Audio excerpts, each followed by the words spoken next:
بسم اللہ الرحمن الرحیم۔ السلام علیکم دوستو، نور اسلام چینل پر خوش آمدید۔ دوستو، آج کی اس ویڈیو میں ہم آپ کو اس اختلاف رائے کے بارے میں آگاہ کریں گے جس کی وجہ سے اس غزوہ میں بہت بھاری نقصان اٹھانا پڑا۔ نیز حضرت ام عمارہ رضی اللہ تعالی عنہا کی بہادری اور جانثاری کی خوبصورت داستان آپ لوگوں کے پیش خدمت ہے۔ دوستو، آگے بڑھنے سے پہلے گزارش ہے کہ ہمارے اس چینل کو لائک کریں، سبسکرائب کریں اور بیل آئیکن کو کلک کریں تاکہ ہماری آنے والی ویڈیوز آپ تک پر وقت پہنچتی رہیں۔ غزوہ احد کے آغاز میں اگرچہ اکا دکا مسلمان بھی شہید ہو رہے تھے، مگر مشرکین کے تو اتنے سورما مارے جا چکے تھے کہ اب مشرکین پر رفتہ رفتہ دہشت چھاتی جا رہی تھی۔ آخر اہل ایمان صف شکن حملوں کا اثر ظاہر ہوا، ان کی جانثاریاں اور جاں بازیاں رنگ لائیں اور اللہ نے فتح کے دروازے کھول دیے۔ مشرکین کی صفوں میں بھگدڑ مچ گئی۔ چند لمحے پہلے جو عورتیں رجز گا گا کر اپنی فوج کی ہمت بندھا رہی تھیں، اب پا برہنہ سر برہنہ چیختی ہوئی ادھر ادھر دوڑ رہی تھی۔ مسلمانوں کے زبردست حملوں نے پھر بدر کی یاد تازہ کر دی تھی اور وہ پیش قدمی کرتے ہوئے دشمن کی خیمہ گاہ تک پہنچ گئے تھے۔ اب مشرکین کے لیے اللہ کے ان شیروں سے مزید مقابلہ کرنا ممکن نہ رہا تھا، اس لیے انہوں نے پیٹھ دکھا دی اور بھاگ کھڑے ہوئے۔ مسلمانوں نے فی الفور ان کی لشکرگاہ پر قبضہ کر لیا اور مال غنیمت اکٹھا کرنے میں مصروف ہو گئے۔ یہی وہ افسوسناک لمحہ تھا کہ جب درے پر متعین تیر اندازوں میں اختلاف رائے ہو گیا۔ کمانڈر اور ان کے چند ساتھیوں کا خیال تھا کہ ہمیں تا حکم ثانی یہاں جمع رہنا چاہیے اور جب تک رسول اللہ صلی اللہ علیہ وآلہ وسلم اجازت نہ دیں یہاں سے ہٹنا نہیں چاہیے، جبکہ بعض دوسرے لوگوں کا خیال تھا کہ ہمیں یہاں ٹھہرانے کا مقصد دشمن پر غلبہ حاصل کرنا تھا اور وہ بھی الحمدللہ حاصل ہو گیا ہے۔ اب یہاں ٹھہرنا بے سود ہے، اس لیے ہمیں نیچے اتر کر مال غنیمت جمع کرنے میں دوسروں کا ہاتھ بٹانا چاہیے۔ کمانڈر نے ان کو بہت سمجھایا مگر انہوں نے کوئی بات نہ مانی اور جا کر غنیمت سمیٹنے والوں میں شامل ہو گئے۔ اب درہ تقریباً خالی ہو چکا تھا۔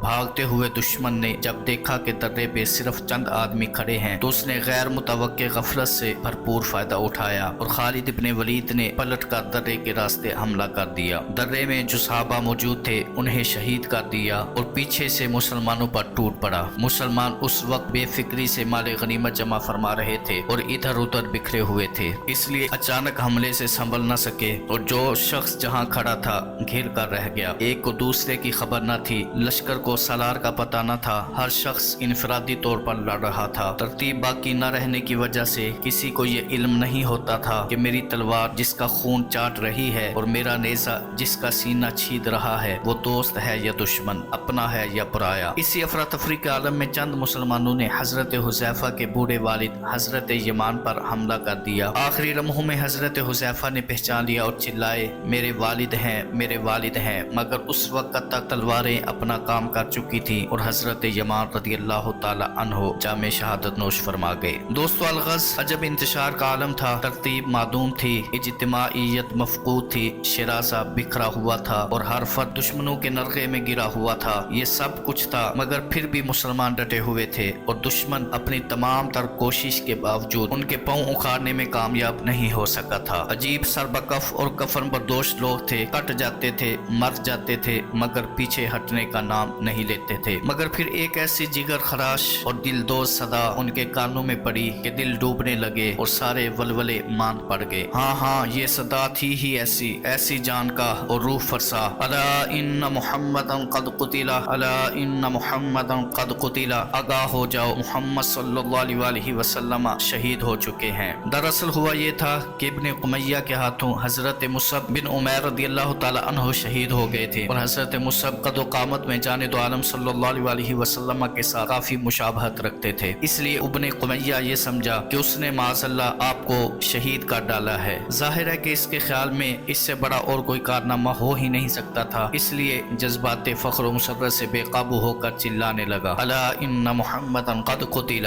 دوستو، آواز خواہ کسی کی ہو، بہرحال اس مختصر سے جملے نے وہ کام کر دکھایا جو ہزاروں کا لشکر اپنی سر توڑ کوششوں کے باوجود نہ کر سکا تھا۔ یا تو یہ عالم تھا کہ ایک ایک سپاہی کٹ مرنے پر تلا ہوا تھا، یا اب یہ حالت ہو گئی کہ بڑے بڑے نامور شجاع اور بہادر دل چھوڑ بیٹھے تھے، حتیٰ کہ فاروق اعظم رضی اللہ تعالی عنہ جیسے مضبوط اعصاب کے مالک دل گرفتہ و ملول کے ساتھ ایک جانب کھڑے ہو گئے۔ حضرت انس بن نضر رضی اللہ تعالی عنہ لڑتے ہوئے ان کے پاس سے گزرے تو ان کو اس حال میں دیکھ کر حیران رہ گئے पड़े। पूछा, यहाँ खड़े क्या कर रहे हो? आप बोले, अब लड़कर क्या करें, रसूलुल्लाह तो शहादत पा गए, अगर रसूलुल्लाह शहीद हो गए हैं तो उनके बाद हम जिंदा रहकर क्या करेंगे? हजरत अनस रदियल्लाहु ताला अन्हु ने जवाब दिया और फिर दुश्मनों पर टूट पड़े। इस दफा वो शहादत के लिए लड़ रहे थे, इसलिए हर एहतियात बालाए ताक रख कर लड़े और शहीद हो गए। बाद में उनकी लाश देखी गई, उस पर तीरों, तलवारों और नेज़ों के 80 से ज्यादा जख्म आए थे और जिस्म का कोई हिस्सा महफूज न रहा था। चेहरा भी नाकाबिले शनाख्त हो चुका था। आपकी बहन ने सिर्फ उंगलियां देखकर पहचाना था। दोस्तों, आम हालात में न हजरत उमर जैसा शख्स हथियार फेंक सकता था, न अनस बिन नदर जैसा बहादुर जिंदगी से बेसार हो सकता था, लेकिन आपकी शहादत की अंदोहनाक खबर ने सबके हवास गुम कर दिए थे और होश छीन लिए थे। कोई लड़ाई से दिल बर्दाश्ता हो चुका था और कोई जान से बेजार। कुछ लोग भागकर पहाड़ी दर्रों में रूपोश हो गए और कुछ ने मदीना की राह ली। इसके अलावा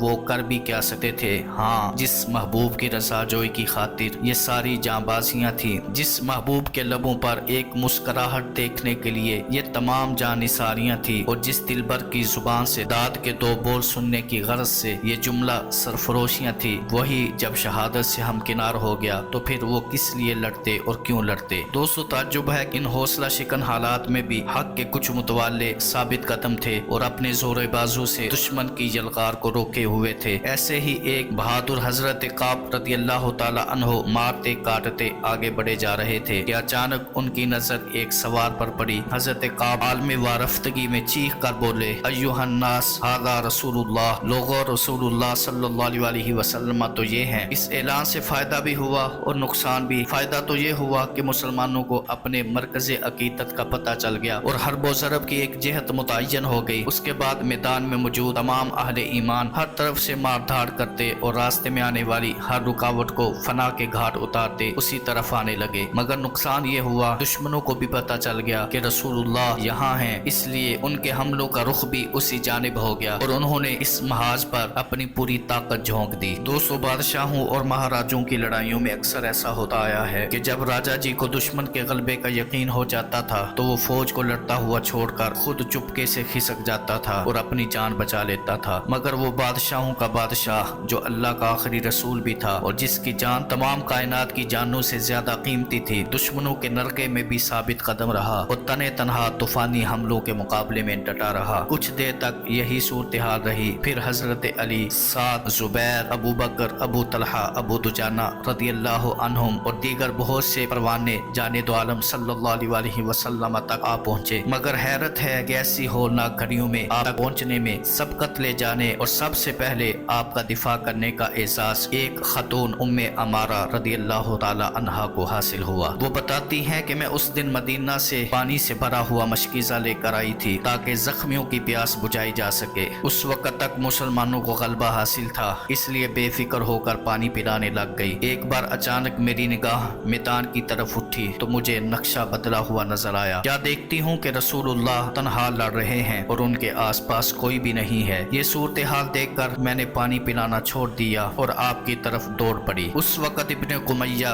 बड़ी तेजी से रसूलुल्लाह सल्लल्लाहु अलैहि वसल्लम की जानिब बढ़ रहा था और कह रहा था, दुल्लोनी अला मुहम्मद, मुझे बताओ कि मोहम्मद सल्लल्लाहु अलैहि वसल्लम कहाँ हैं, आज मैं उनको शहीद करके छोड़ूंगा। उम्मे अमारा कहती हैं कि मैंने तेजी से उसका रास्ता रोक लिया और उसके मुकाबले में डट गई। उसने मेरे कंधे पर वार किया जिससे मुझे खासा गहरा जख्म लगा। मैंने भी उस पर वार किए, मगर उस अल्लाह के दुश्मन ने ऊपर तले दो ज़िदे पहन रखी थी, इसलिए मेरी कोशिशें बराबर न हो सकी। इतने में मुसब ने इब्ने कुमैया पर हमला कर दिया, मगर वो ज़िदों की वजह से फिर बच गया और मुसब रदियल्लाहु ताला अन्हु उसके हाथों शहीद हो गए। सामीन, यही वो घड़ी थी जब इब्ने कुमैया ने ये मनहूस ऐलान किया था, अला इन्ना मुहम्मदन क़द क़ुतिला। बहरहाल उम्मे अमारा रदियल्लाहु ताला अन्हा ने उस दिन जाने दो आलम सल्लल्लाहु अलैहि वसल्लम का इस कदर भरपूर दिफा किया था कि आप खुद फरमाते हैं कि मैंने दाएं बाएं जिस तरफ भी निगाह उठाई देखा कि उम्मे अमारा मेरे दिफा में लड़ रही हैं। दोस्तों, वाज़ेह रहे कि उम्मे अमारा, उनके शोहर ज़ैद इब्ने आसिम और दो बेटे खुबैब और अब्दुल्ला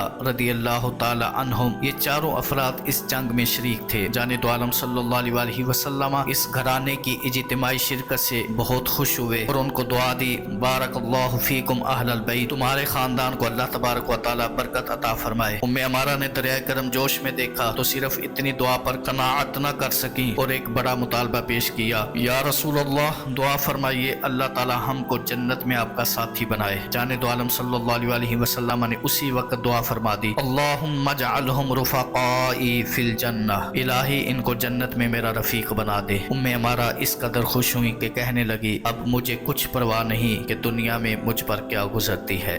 दोस्तों, ये थी हमारी आज की वीडियो। इस वीडियो को आपने अपने दोस्तों के साथ और अपने प्यारों के साथ भी ज़रूर शेयर करना है। नूर इस्लाम को ज़रूर सब्सक्राइब कर लें। अल्लाह ताला आपको हम सबको अपने हिफ्ज़ व अमान में रखे। आमीन।